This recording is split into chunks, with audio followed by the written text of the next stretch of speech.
Hello everyone and welcome to another video, and in this video I'm going to be talking about my favourite magic purchases of 2025. Let's do it.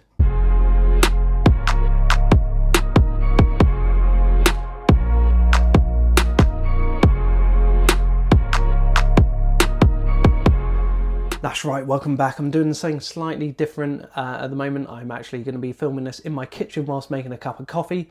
It's the only way I could really fit this video in, rather than setting up the studio space, etc. Studio space, spare bedroom. So we're going to be going through my top magic purchases.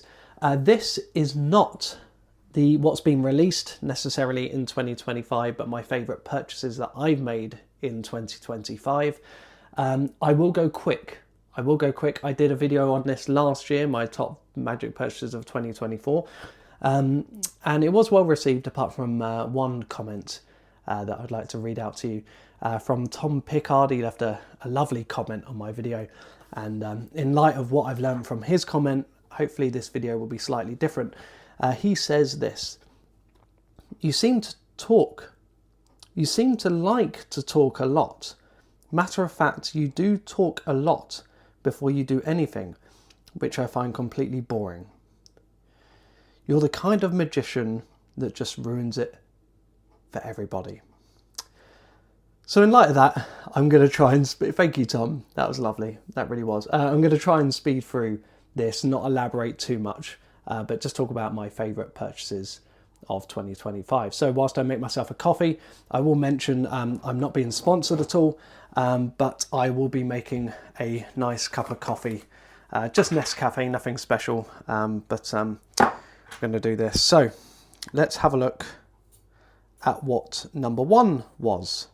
So number one is Optix by Tobias Dorsttal. Now, I have thought about this purchase for a while. I wasn't sure whether it was going to be a good one for me, but based off Mark Elston's Desert Island Tricks, full fat milk for the sake of the baby mainly, just stuck with it really. Tobias Dostal, this is an excellent effect, and basically what is it? You borrow someone's iPhone, you give them your phone to film the trick, and you take their phone and make it disappear. Basically it vanishes in an instant, and then it actually kind of reappears, or the phone that they've been holding from the very beginning is their phone, right? So it's kind of like when they kind of, someone vanishes from one stage and appears at the back of the room and kind of walks down the aisle. Kind of similar in that respect, but with their phone. So the phone that they've been holding at the very, very beginning is actually their phone. So very good trick. Quite expensive, but for what you get, it is pretty good. It's good value for money. It uses a much easier method than apparently the first one did. The first one I didn't own. But this one apparently is a lot easier to use. So I've been doing it a couple of times. Haven't done it at a gig yet, but I'm going to try and do that. The reason why I bought it was I wanted a trick that I could do at tables that kind of gets people attention, and using a light on their phone, nice bright light shining, is a bit of an attention grabber, and I thought that might be quite good. So I got that. This year was weirdly a year for books. So one of the ones I really enjoyed was John Graham's Stage by Stage. A lot of really good stage routines in here. As well as that, there's kind of like ring on string things. There's the tag on the jacket. Richard Sanders had a version of that where you kind of guess the price of their jacket. He's got a good version of that. Kind of gimmickless, I suppose. And then he kind of looks at structuring routines and putting the routines together into one full show. And then also talks about what cases he likes to use for his show and things like that. So that kind of stuff I found quite interesting. That was a good book. Talking about books, Offbeat by Diffatte. I bought this year. Really, really nice book. Really attractive in terms of the way it's, it's all colour printing, which is lovely. I feel like I'm doing a magic colouring book routine. But anyway, really like kind of fun illustrations. Not that that's, the reason to buy it, but it's nice. Lots of really good routines on there with handcuffs, chewing gum, crayons, cups of tea, Lots of tips in terms of coming up with jokes and how to kind of keep them all organised together, and buying cheap notebooks and just writing loads down, etc. He's got his kind of full contact with the contact lens trick in there. Lots of really nice things in there, and I really like Nick Diffatte. In fact, his show at the session was probably one of the best shows I'd seen in a long, long time. He just has this kind of quirky, kind of geeky, but also just, I don't know, just really interesting character, and I really enjoyed that. The next book, You Are All Terrible, by Greenbaum, Harrison Greenbaum, I should know because my son is called Harrison. Yeah, really, really good. I haven't quite finished that. I'm about this, got about that much to go. Lots in terms of joke structure. You are laughing your way through that book constantly. It's quite rude in places. It's not flattering to Chris Angel randomly. There's a lot of really good content in there though, and it's a joy to read. And you learn a lot in terms of like emphasizing being original as opposed to just being a cover band and buying a trick and just performing it. You know, we would not survive in the comedy circuit if that's the kind of stuff we were doing. But for some reason in magic, it's allowed. You buy a trick and you perform it the exact same way. Everyone thinks you're amazing when actually you've just, you know, been doing everything according to the creator, you know, word for word. So yeah, it's quite harsh. It's a kind of a stark reminder to be original, and just a fantastic read. So I really, really recommend that. You Are All Terrible. Number 5, sorry, is 6 Impossible Things. I bought this download from Vanishing Ink during their Black Friday sale before it all crashed. And it's a really, really good download. So I bought the one where it's the show and the explanations. When you watch the show, you're not going to have a clue how he's doing any of it. Obviously, it's been kind of edited in a way to cover a lot of the methodology, which I don't blame them, of course. But also, it gives you the insight of what it's actually like to be sat in the audience watching it, because the amount of things that's going on behind the scenes with kind of, you know, they've got staff working behind the scenes that's able to do a lot of stuff that you can't necessarily do if you're a one-man show traveling around on your own.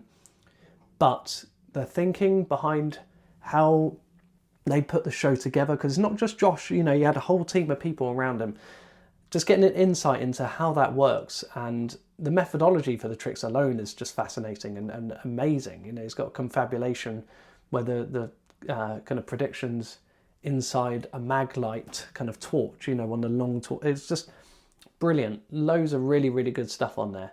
And you do learn some really decent tricks that you can perform just on your own anyway. But I learned so much from that. I felt like the value from that, especially on the Black Friday deal, I got so much value for money on that. So really, really recommend 6 Impossible Things, the show and the explanations.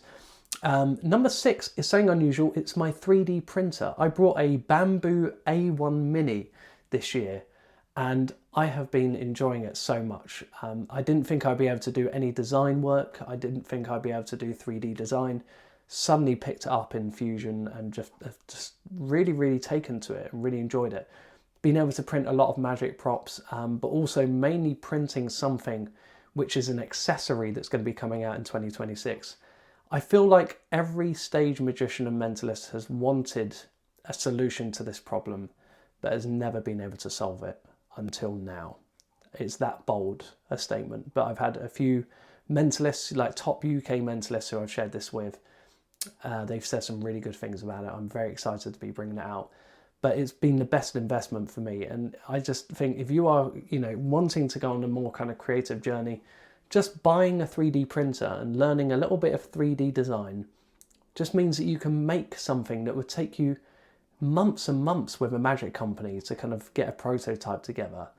You can just do that in a matter of days. You know, it's just so good. I've gone through maybe 100 prototypes of this thing that I've made. And it's just been so easy just to go and do that in my own home, as opposed to waiting for months for it to be made to find out that I've designed it wrong and then go back. So 3D printing is brilliant. Bamboo A1 Mini is a very small one. It prints up to 180mm squared. So it's very small in terms of the size of things that you can make from it. But it's really, really easy. And there's loads of designs already made out there as well. Yeah, so it's just like printing a document. It's that easy for a lot of things. And then learning the design work is worth it. It takes a little bit more time, but it's worth it. The next thing, number 7, is Executive Pad by Dennis Olm. I think that's how you pronounce it. Yeah, this is a brilliant add a number pad. I had the original one with the pencil and the string, and it was a flap, had a flap on it. Sold it on Secondhand Magic, I think. And then I thought, actually, now I've kind of redesigned my show. I mainly perform in churches, this show, and I kind of put something together, a new show together, which I can kind of take around those and elsewhere as well.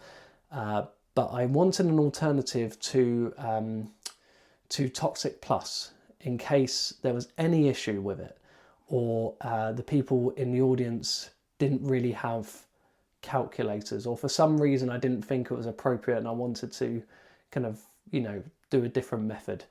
This doesn't get used too much, but is in my stage case ready for me to perform that, just in case there's any technical problems. Your phone's run out of battery or something. It's a really, really nice add a number pad, really impressive. I think Craig Petty does a lot of magic tricks with it as well, and he teaches those.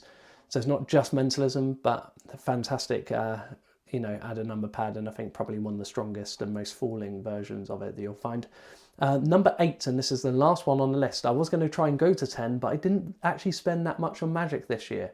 And I thought, rather than filling it out with more stuff and talking for longer, which I wouldn't want to do based on the comment, I'll keep it quick.